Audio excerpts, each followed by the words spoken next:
Boa tarde, pessoal. Vou fazer bem que uma pequena revisão do conteúdo que vai cair na prova do dia 18, na prova de Química. Então, ó, coloquei para vocês funções oxigenadas. Nas funções oxigenadas, o que vocês vão precisar saber?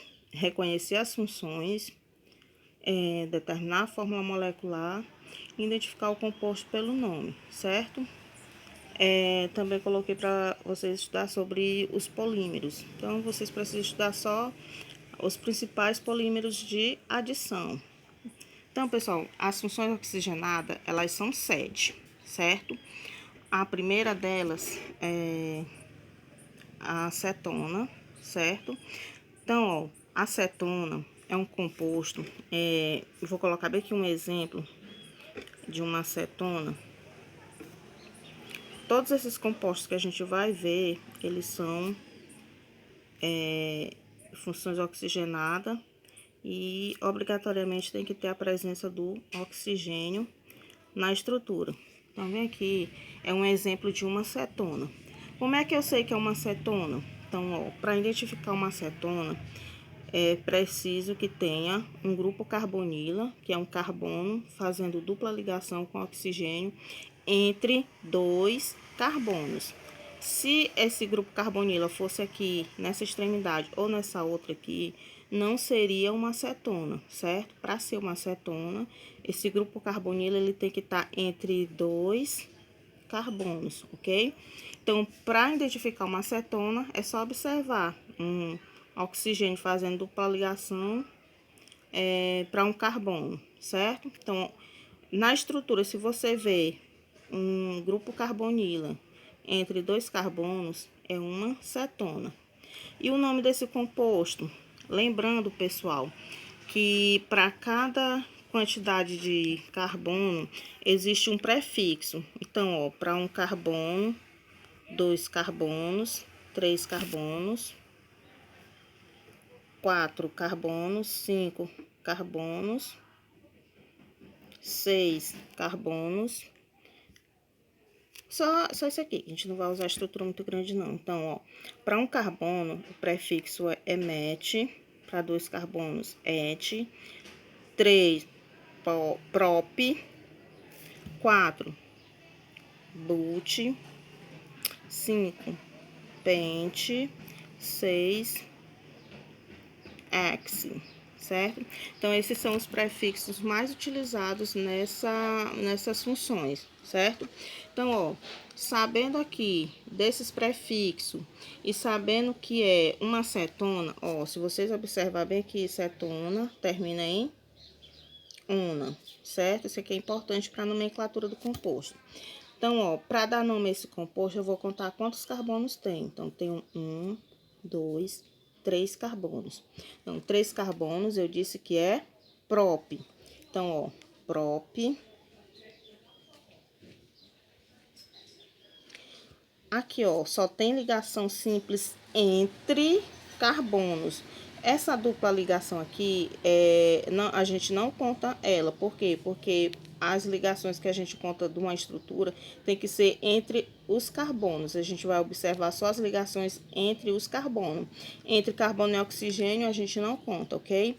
Então, aqui, ó, entre os carbonos, ligação e ligação.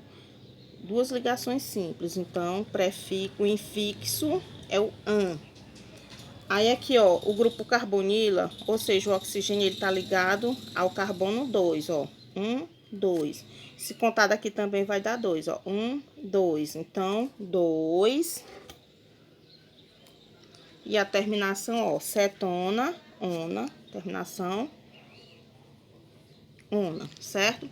Então, aqui, ó, cetona, certo? Cetona. Para identificar uma cetona, o grupo carbonila tem que estar entre dois carbonos. A nomenclatura, você vai contar quantos carbonos tem na estrutura, certo? O tipo de ligação, se é simples, é an, se é dupla, é em, e se é tripla, in. A localização do grupo funcional, né? No caso aqui, a carbonila, e a terminação indicativa da função. No caso aqui, a gente está com a função cetona, então terminação ona, ok?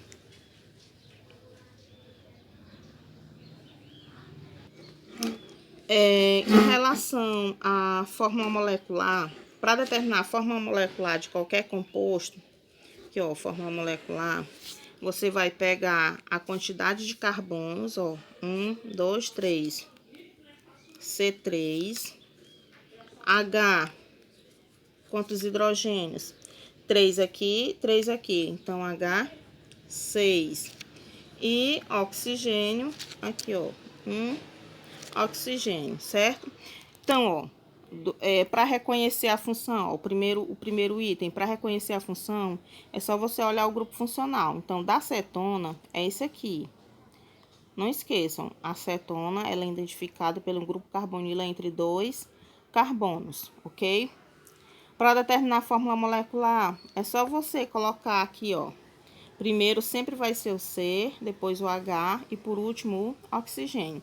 Então, tem quantos carbonos? 3. Tem quantos oxigênios? 6. Tem quantos oxigênios? 1.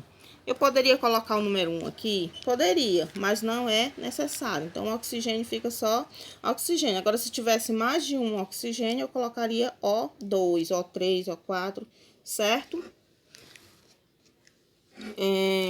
Então, ó, reconhecer a função, determinar a forma molecular, identificar o composto pelo nome, certo? Então, por exemplo, ó, se eu tivesse falado só, na questão tivesse dito que era uma propan-2-ona, então, já é para saber que se trata de uma acetona por causa da terminação bem aqui. Então, para identificar o composto pelo nome, é só você saber todas as terminações. São 7 funções oxigenadas. Se você aprender a terminação de cada uma delas, então fica fácil de você reconhecer de qual composto se trata. Então, vê que a próxima função é a função álcool. A mesma coisa, ó. Vou colocar bem aqui um exemplo de um álcool. Eu vou colocar a função bem parecida com essa que a gente viu, para vocês verem qual é a diferença em cada uma delas, certo? Então, tá aqui. Um álcool, para identificar um álcool, a hidroxila tem que estar ligada a um carbono saturado, ou seja, um carbono que só faça ligação simples.